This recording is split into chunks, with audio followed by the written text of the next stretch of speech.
You are listening to This is Oklahoma, hosted by Mike Hearn, telling stories of Oklahomans and those that have made it their home.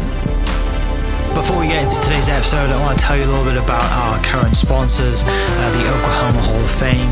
As you well know, if you've been following This is Oklahoma, they've been a huge part of this podcast. So this podcast is presented by the Oklahoma Hall of Fame, telling an Oklahoma story through its people since 1927. For more information on the Hall of Fame, go to www.oklahomahof.com and follow them on Instagram for daily updates at OklahomaHOF. Also, for the podcast, a new sponsor, RCB Bank. Since 1936, RCB Bank has offered progressive products and a friendly service. Come in today to find out more about their loan promotion on new, used, refinanced cars, boats, campers, and ATVs. Visit RCB Bank to learn more. RCB Bank, that's my bank. With approved credit, restrictions apply. Now, let's get into today's episode. What's up, guys? Welcome back to another episode of This is Oklahoma. Mike Hearn here, host, back with another episode up in Tulsa today at the Selser Schaefer Architects. I'm so glad I said that right. Architects building with Whitney, Stauffer, and Stephen Dillon. Did I get that right? Oh, no, Dinnen. People who listen to the podcast know that I'm terrible with names, so I can kind of justify it. But thank you so much for having me. Thank you for coming on the podcast, to talk about the amazing stuff that you do and a project in particular. But before we dive into that project that you guys are involved in, tell us a little bit about yourselves. Where were you born and raised? Go ahead, Whitney. You want me to go first? Yeah. Okay. I am born and raised here, but in Oklahoma City is where I grew up. Left for a little bit and then realized that Oklahoma is where it's at and came back. So now I've been in Tulsa ever since. And I've been born and raised in Ohio, close to Columbus, about an hour east of Columbus, a little place called Zanesville. How did you make it to Oklahoma? Oh, it's been a journey. I went to Ohio State for grad school, or undergrad, and finished my degree there and went out east and ended up at grad school at Yale and worked for Caesar Pelle's office in Connecticut for a little bit and moved to Chicago after that, after I finished grad school, and worked out there for 5 more years at Adrian Smith Gordon Gill Architecture, and my wife and I had a child, and she's from Tulsa originally. Yeah, we moved back to Oklahoma. Yeah. We came back for free babysitters. That's what it is. Yeah. He likes to say he's from been a journey. The other OSU is where he's from. Yeah, you come here and you're like, Ohio State University. Right. It's okay. I went to a golf event once and met Coach Meyer, and I had no idea who he was. And I texted my buddy, I was like, hey, this Urban Meyer is at this event. And they were like, what do you mean?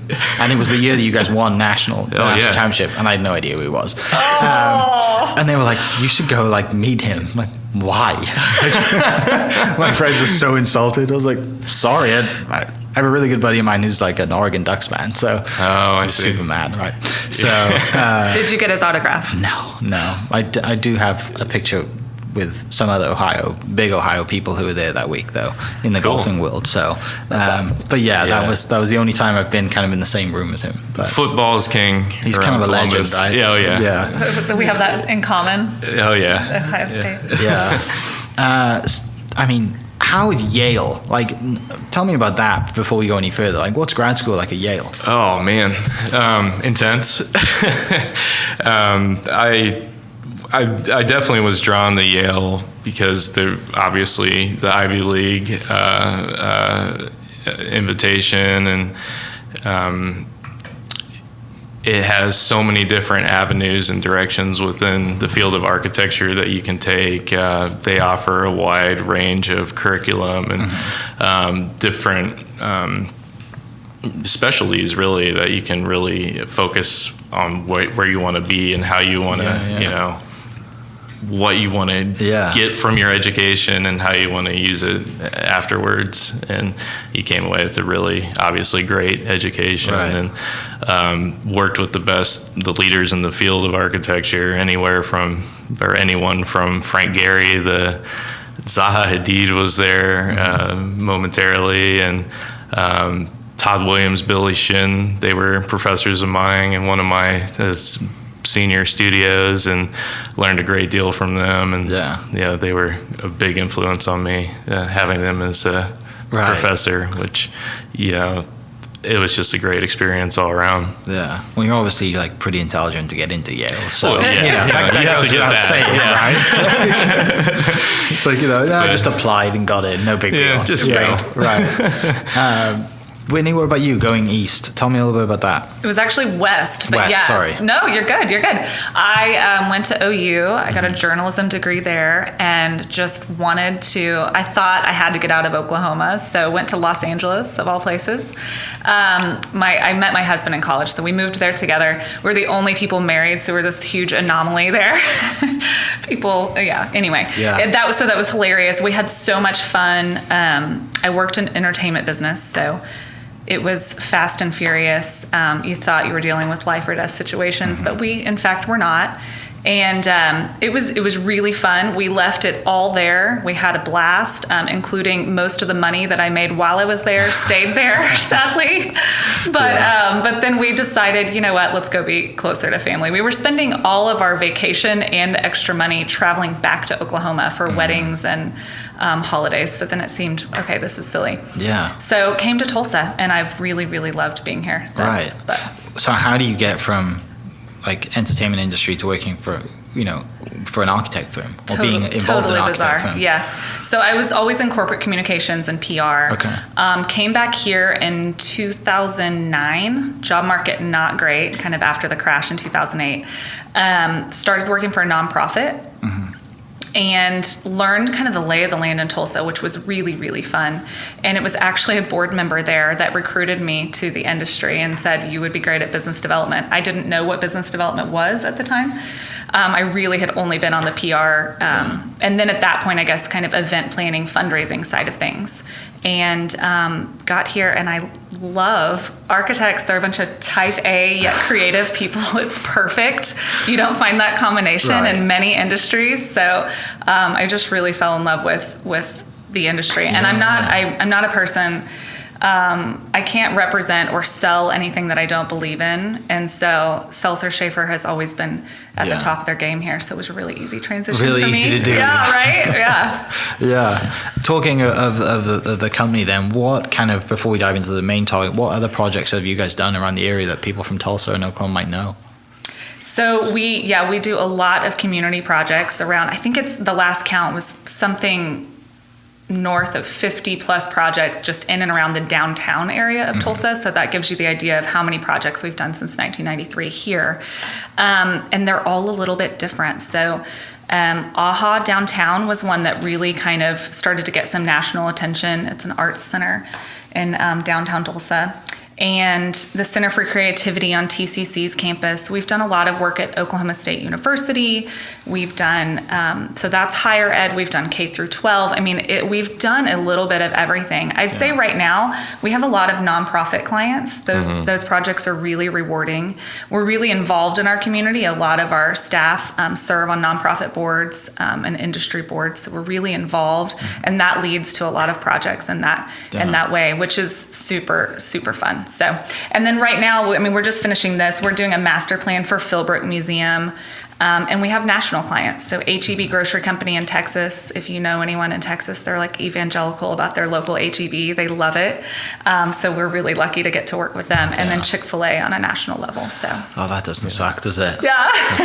No, it does not. That's right. Oh, that must be so good. Yeah. It's great working in, this community, and it's sized pretty well for our size of firm, really, where we have the opportunity to go out and work on all kinds of projects. It keeps the job interesting. Yeah, that's no for doubt. sure. And that's one of the things I love about architecture is we get to do, a little bit of everything and learn about these clients, learn about these projects and their project types, and just build our portfolio. Yeah. And it's thrilling work, really, every single project. So. Right. And I'm sure, like, not every building's different, right? So you get to work on something totally new. Oh yeah. You know, which is exciting. And as a creator, an architect, like I want to push the boundaries. I want to develop something that's going to stand the test of time and, doesn't get knocked down like half of Oklahoma City did, in the history books. Yeah. Right. And we're always looking for new techniques and new materials and things to really push the limits and stay at the forefront of design. And, I think it affords us to have the best staff too, because as an architect, they don't want to work on just one thing over and over again. Like that's the challenge. That's the fun, is to work on something different. So I do find that helps us in recruiting and on the HR side of things. Yeah. And there's a lot of people like us that have been in bigger cities and decided, you know what, I have a family and I'm going to go back to Tulsa. We have I don't know, probably a third of our firm are boomerangs or lived somewhere else before living here. Yeah, and that's another thing I'd like to touch on is that, when I was working in Chicago at some of these big offices, a lot of the projects I worked on were international, so you weren't quite as hands-on, You may get to visit them occasionally, and check out the progress. But here we get to be involved daily, and we're out on the job sites. We're working with construction workers. We're getting our hands dirty, and it's definitely fun to be able to be a part of that local scene and get to enjoy, the stuff that you do, right? You might be going to these places with family or, for years and years, which is really cool. Yeah, and we worked on a project for the zoo recently, and it's I get to take my, 4-year-old daughter and, she's going to say, oh, Daddy did that. Just think when the new elephant exhibit is done, he'll be it was me. Yeah, it's me, honey. We're working through that right now. So, but it's pretty cool to be able to have that impact. So it sounds like you guys were kind of a sure pick then for the Greenwood Rising project then, because of the amount of community impact you've already had, and it just I'm sure it made sense to everyone that you're like, oh, well, these guys have been doing this for a while and they're clearly very good at what they do, Yeah, it started like any other. So in our industry, you can respond to an RFQ, and then you have to go to an interview, and all of those things. You're competing for the work. So it was pretty standard in the way that it started. But I hope that they thought it was a very easy decision to make, and we certainly were grateful. Something this big, a lot of times in a city of our size, decision makers think, oh, we got to go get some expert from some other big city. And so I spend a lot of our time saying, guys, those experts are here now. Yeah. They used to work at those firms that you're looking to hire, and now they work here and they live here and they really care about Tulsa. Yeah. And so I think it's the best of both worlds in that respect. So definitely. Hopefully they felt that way. Yeah. And while people are listening to this, they can go to the website greenwoodrising.org and check out all the information that's coming that we're probably going to talk about now. But as cultural impact goes and as significant events goes, this is, it's up there, isn't it? Yeah. So to be involved with this in your home city is, it's top of the line, isn't it? Oh yeah. I grew up in Ohio, like I mentioned earlier, and I was shocked to have never heard of it. Prior to this project, really. I was even more shocked to learn that most Oklahomans haven't really heard of this story as well. And I just, feel honored that we're able to contribute in a meaningful way with this project and be able to retell that story. Yeah. And that's an incredible feeling to be able to be a part of this. So the building then is the Black Wall Street History Center, right? Is it just that building, or is there others that are coming along with it? That's a good question. Because Greenwood is a district, right? That has everything in it, and it's there's not just one building. There's going to be a lot of other stuff that goes on here. So there's an existing kind of the deep Greenwood is there and existing. There are businesses there, and there's a Greenwood Cultural Center which has a lot of great information and artifacts there.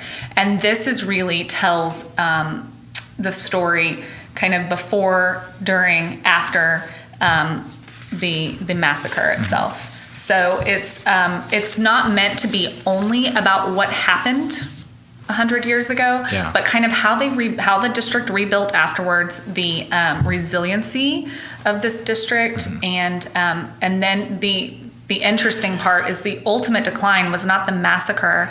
It really was more putting in highway systems that would go straight through areas of town like this. Yeah, more urban development in the 60s. Correct. Cut them off and isolated Greenwood really from the so central business district. Yeah, it's like this multifaceted story that's, even if you've learned about it in some capacity, there's no way you probably know all of this that you can learn inside these walls. Yeah, and the commissions actually, they've contributed with other projects surrounding Greenwood, like the Pathway to Hope. Correct. And the Greenwood Art Project is going on at the same time. Yeah. So there's a lot of things happening kind of all at once. Yeah. And the Greenwood Cultural Center. So it's not just Center. Greenwood Rising. It's branched out into more of the fabric of the community with all these small projects. They're really, they want to be active and, working towards more social reform and that's right. Yeah. And it really is a catalyst for not just a conversation here, but a national conversation that really needs to be had around all of this. And it's interesting because a lot of this started, I don't remember how many years ago, and Phil Armstrong, the director of the commission, could say this far better than I, but several of them traveled to another city, and I believe Montgomery, and there was Montgomery, and there was an exhibit within that civil rights museum that told the story of what happened in Tulsa. And so the idea was, why do we have to travel all the way there to learn about this history of Tulsa? As we should be telling this story here, and if people travel to hear about it, they should then spend their money in Greenwood while they're doing that. So that was kind of the ultimate, I think, decision of why this needed to happen in the first place. Yeah. So was this building existing, or was it just built from the ground up? Ground up. Okay. Yeah. Which is probably nice as an architect to be like, we can do. You have more control. Not like if it was a historic building, then you kind of work your way in, right? But if it's just, I love historical rehab projects. They're fun to be able to, secure those buildings and renovate them in a way that the scale fits in. They're historically they're definitely fun projects to work on. But yeah, this one was ground up, and it gives you more freedom, obviously, to kind of do what you want to do with the design and make it tell the story just through architecture. Almost, we wanted to express the story within the building on the outside as well, and basically set up the narrative before you enter and create this unique building that becomes this destination spot within Greenwood to help promote some of those businesses and the local community. Yeah. And ground up construction probably was even more important for our partner Local Projects, who is the exhibit designer. So they're kind of the storytellers on the inside, and we contributed on all the architecture obviously is ours, and then a lot of collaboration on some of the inside spaces, I would say. Yeah. But to be able to move people through a building exactly how they want to tell the story, I think is probably really great with a blank slate. Oh, definitely. Yeah, right. And to that point, I'm sure it's a lot of, it's more enjoyable. I say more enjoyable. It's probably a lot more fun for you guys to be able to build something like this, taking people through on a story and a journey through architecture and history, rather than building your average or other buildings. It's effectively a museum, isn't it? That's going to have shows that are coming and going and exhibits coming and going and stuff, as well as obviously the general history of that event. But that must be like, you get to use your creative side a lot more. Oh yeah. Right? Oh, totally. And it's great to have that blank slate where you can, like you said, help with moving people through the spaces and designing the spaces for that wayfinding, for these areas of meditation and reflectance where people can, start the healing process. There's spaces in the building as well that are set up to create dialogue about moving forward and what we do with what you just experienced in these exhibits, and how you take that experience and understand what it means in today's society, and how do we move forward from here to better ourselves. Right. So I don't know if I've ever heard someone say I've designed a building with places dedicated to having conversation and like, I mean, I'm sure there are, but like in that context. Yeah. You know? Mm-hmm. Like, did the commission come to you and just say, hey, these are a list of things that this is our like main focus of list bullet point things. How do we fit this in as like a criteria? And then you build to that and collaborate. A lot of these ideas came up with discussions we had with local projects too, who, you know, created the exhibit experience. And especially at the end, you know, you work through the past and what happened in Tulsa and the exhibits and how Greenwood was before the massacre.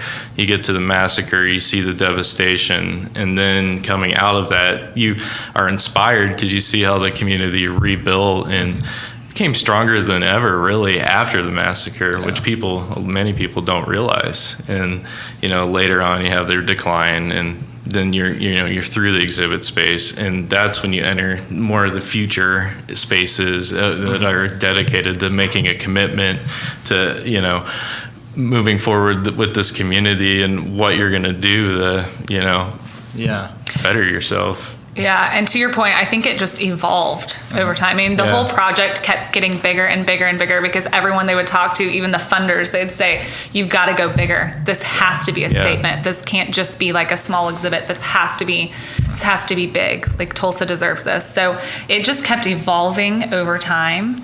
Yeah. I would say, and I think that was probably an addition to have that contemplative space for tough conversations afterwards. That was kind of an addition during that time. Right. Yeah. I mean, we wanted to make a statement and make this building unique, obviously, to tell the story properly, but also the site itself within the city and have this presence.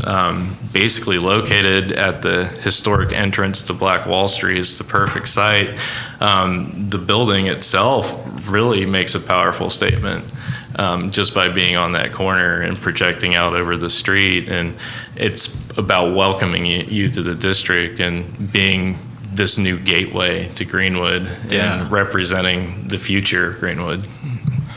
It must have been, I mean, it's hard work working on projects like this. You know, generally it's why you do what you do and why you guys keep improving and getting better, you know, and doing what you do. But when they say, okay, you know, your firm's going to get this, what's the feeling like? I mean, I'm sure there was a buzz around the office to say like, wow, we have a chance to make, I mean, I know we do awesome projects anyway and we make an impact, but this is to another scale. Like, how was that around the office? What was that feeling like? I'll say in the beginning, it was like, okay, we better make sure everyone understands. Right. So one of the first things we did was bring Hannibal Johnson.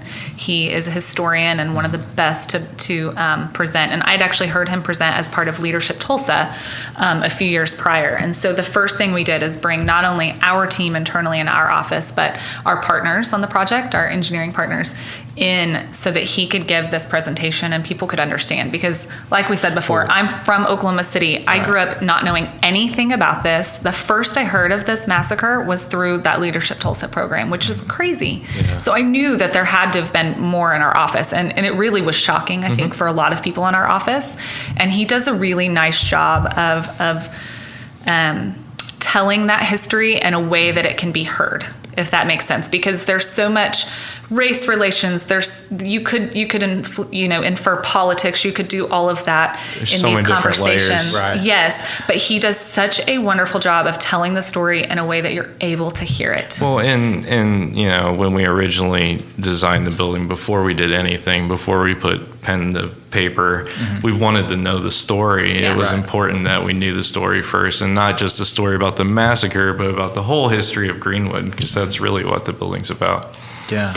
And while it's a creative opportunity, it's an immense responsibility to take on a project like this. Yeah. So it's like, you better know what you're getting into. And you're right. Like, it's great to know that you brought, the right people in to make sure that everyone understands the scope of this. Because if someone in the office or people in the office just think it's just another building, well, well, it's not. It's not just another building. And they might, and there's a reason, and they might say something offhanded, and you're thinking, well, hang on a second, we need to get everyone in house, and like this is the reason for this. This is the meaning behind it, and everyone's working in the right direction on that. But and we didn't know this is well before Black Lives Matter movement. Sure. So we didn't know. That's I mean, true. I'm so glad we did that because we didn't know that how soon this was going to all be part of the national conversation, and especially here in Tulsa. So I'm glad that all of our staff, whether they're working on the project directly or not, understood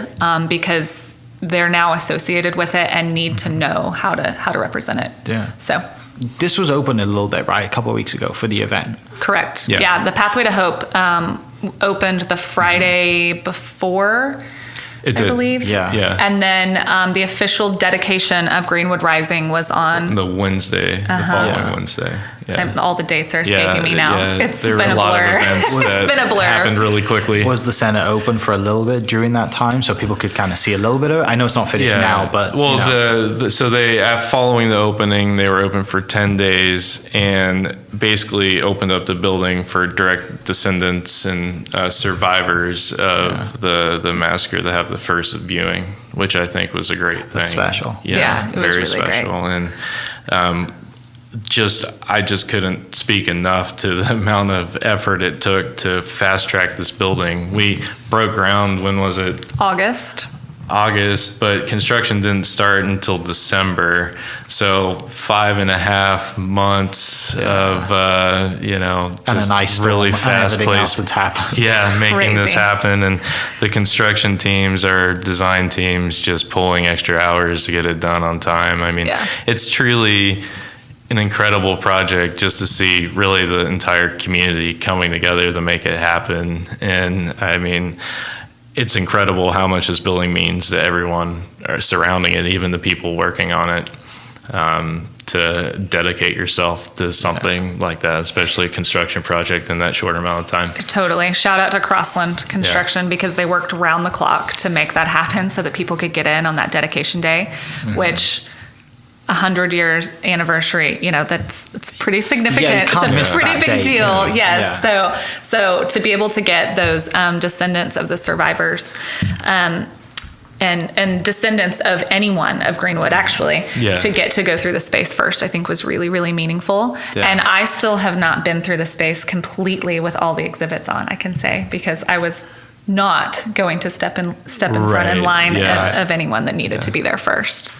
So it'll open up here shortly. We're just Right. putting the final touches on it, Yeah, and it's, I mean, hopefully in August we'll be inside, right? And it'll be all done, and you can, it's open to everyone, and they can walk through and experience it, and I'm excited. I can't wait to see it. I know we're going to take a little walk later with hard hats on and take a look at it. That's right. It's not the same. Construction walk. Construction walk. Then we'll have you come back when Exactly, it's officially yeah. open so you can see it for real. So with designing the building, obviously, like, there's amazing cool stuff on the inside, but the exterior really stands out. And if you look at the pictures of it, the overhang and everything, is there anything else that you kind of added to it that really stand out and make a difference, or just when people driving by might see it and not even get inside, but they know what it stands for? Yeah. So we really wanted to tie the exterior of the building to the interior and the experience within. So we set up a couple things as you enter. One thing being a quote facing the historic Greenwood Black Wall Street across the street. The quote is from James Baldwin, and it reads, "Not everything that is faced can be changed, but nothing can be changed until it is faced."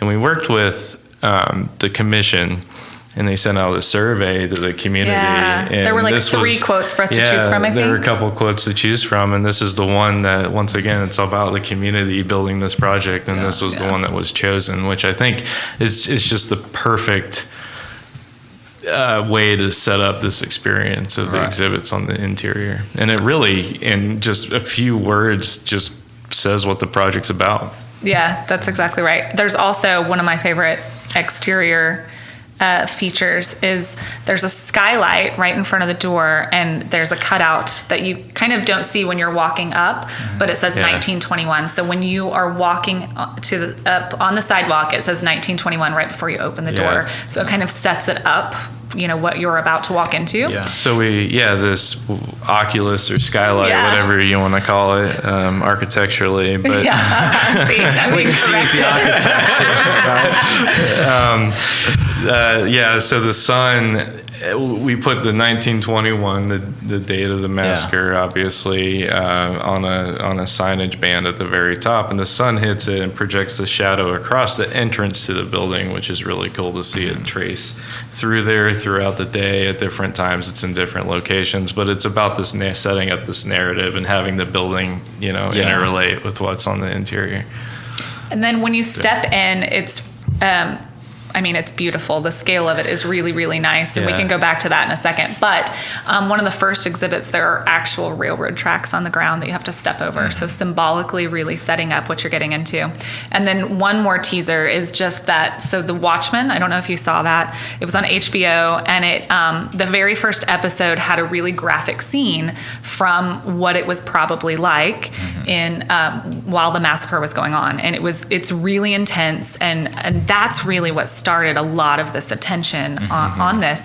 And in that show, and I haven't seen this episode, full disclosure, but apparently they show that they have a museum later that shows what happened, and there are holograms. And so then, of course, everyone right away was like, oh, there won't be holograms, in this new place. And there are holograms, which is super, super cool. So that's Don't one want of to give it away. I'm not giving it away. I will not do that to Local Projects, our partner. But and speaking of local projects, you get to digitally interact with some people. Super cool. And Local Projects, I know we said that's who did the interior exhibit design with us, but just to give you an example of how amazing the interior of this is, they did the 9/11 museum. So they're world renowned for their exhibit design. So that was a really fun collaborative process for us as well. So. And then the scale of the building in general, there's a gigantic project happening behind it that could have easily dwarfed it, but I'll let you talk about the design, Steve. Oh, yeah. And that's part of the reason for the big overhang. It's really just anchoring that corner. It's such an important corner in the district, and it's really, like I mentioned earlier, just the perfect spot for this project. And the overhang really gives it the presence we wanted within that urban corridor that's beginning to be set up with these taller buildings surrounding it. And it just sets up, it welcomes you, like I said, to the district, and it's a new gateway for Greenwood. And we're very proud of the design, and we think we did a great job. And I know you did a great job. And we talked about the 1921 during the day. Yeah. But do you want to talk about the lights at night? Yeah. Because that's an important feature. We can talk about some of the materiality here for a second. The idea for the exterior design was really about resilience and vibrancy. Tying it back to the community, to the the entertainment district that was Black Wall Street, business district by day, entertainment by night. So there's this transformation really between just bright lights and neon signs and at nighttime. And so we wanted the building to activate itself and do a similar transition from day to night, so you have this dynamic interplay of shadows during the daytime and illuminated from within at night. And we used cast GFRC material, and it allowed us to create this pattern that basically captures light from the bottom of each panel and illuminates the entire facade internally, and really becomes a beacon for this district. And it's pretty cool. It's going to be really. It hasn't fully been, set up yet, but we're tweaking it. Anxiously awaiting that first light up. It'll be really, really cool. Yeah. So that's one of the big design, elements on the facade. And the use of brick was really important. Brick was important to us. Historically, those Greenwood buildings were built brick by brick, and they have their own unique character with how the windows are detailed and all the bandings and stuff. It's really cool when you go down there and see some of those buildings. So we wanted to do something contemporary with that. So we created this detail that has a more of a profile brick that alternates in course and is more of a contemporary application and pays a tribute to those buildings of the past. So I think I really like how the two are combined. The GFRC, we wanted this idea. That was my next question. Sorry. People listening, this is my job. Is to help with the architectural speak. Right. Apologies. Yeah. It's glass fiber reinforced concrete. Okay. So it's a concrete, which plays up to that resiliency idea and materiality. And the lighting and internally lit cavity is more about the vibrancy. All right. And, taking those two ideas to reinforce them within the facade. It's going to look really good. Yeah. They're one of a kind, too. You created the pattern of the exterior. Yeah. There's no other panel like it on any other building. It's truly unique. That's right. And that was the goal setting forward. Yeah. Just really Greenwood. Make this unique building to tell this unique story. Obviously a project of this scale, it goes without saying that it means so much to you guys to be a part of it. But elaborate on that a little bit. Like when you get this, when it's almost done, like there's that sense of, we just did something that's like going to be a part of history. We just built this that's going to stand the test of times, be here for a long time. And the reason for it is it's telling this story that, that, like you said, when you grew up, you didn't know this story, right? Yeah. And most people don't know this story, but, to have this impact, personally, what was that like? I'll say, it's very humbling. I'm so proud of this work. I know that we will have much more work in our future to be this proud of. However, to know that my kids are going to go on a field trip here and they're going to learn about this, which I was not afforded the opportunity to learn about this, is really special. Mm-hmm. It's also very humbling to be in like the New York Times and the Wall Street Journal and Forbes and all of this. We've had really important projects before, but I don't think any that have had the visibility that this has had. So that's really exciting. Yeah, that's exciting. It's really humbling though, just from the story within and having that ability to create this, to make this building, to make these spaces that have such an impact on everyone walking through, from the survivors and being able to help them heal and remember what happened in the past, to new people learning about the story and, the shock that comes with that, and creating just each of these spaces where now you can have this conversation about the future and make this building really it's a vehicle for change. Mm-hmm. And, you're bringing in all kinds of people and that can share their experiences and have discussions and talk about what we do in the future to move forward. And it's truly about learning from the past to understand, how we progress. Yeah, and it's an emotional experience. Yeah. I know you visited the bombing memorial in Oklahoma City. I've heard that podcast of yours, and I had a very emotional experience going through that. It is intense, and there are parts of this. There's kind of an escape. Yeah. If it's going to become too intense for you, there's an exit where you can early exit. So if that gives you any indication of the emotional pull, but I think even more important, why there's a room for reflection and making a commitment for the future, because it will be emotional and it will make you think, what can I do so that this could never happen again? Right. Like, what do I have in my power or in my family? Like, what can my family do? And I think it's really important. Because most places you go to that have exhibits, like museums or stuff like this of historical significance, you see it as a day trip, right? Some might see it, you mentioned daughters going to it on a field trip, stuff like that. But they don't have a reflection room, right? That's they don't right. have hey, now we're about to step out back into our world. How can we change? How can we be a part of that? And how can we, move forward? Yeah. You just walk out into the world and you go back in your car and it's just another day, right? Sometimes. But that's right. This is it's totally putting you in that place, and that you can't go through that room without being like, okay, what are we going to do now? Yeah. And have that conversation. Absolutely. Which is special. Yeah. And there's kind of I won't give that away either, but there's an electronic way to make your commitment and for it to be permanent there. That's awesome. And attribute your name to that. So I think that's really special. Yeah, another great thing too is the donor wall. Yeah. We had tiles put in. Anyone that gave $1 to $1 million has their name up on the plaque. Yeah. It's like I said earlier, it's about the whole community coming together and making it special. Yeah. So I mean, like I said, we're honored to be a part of this.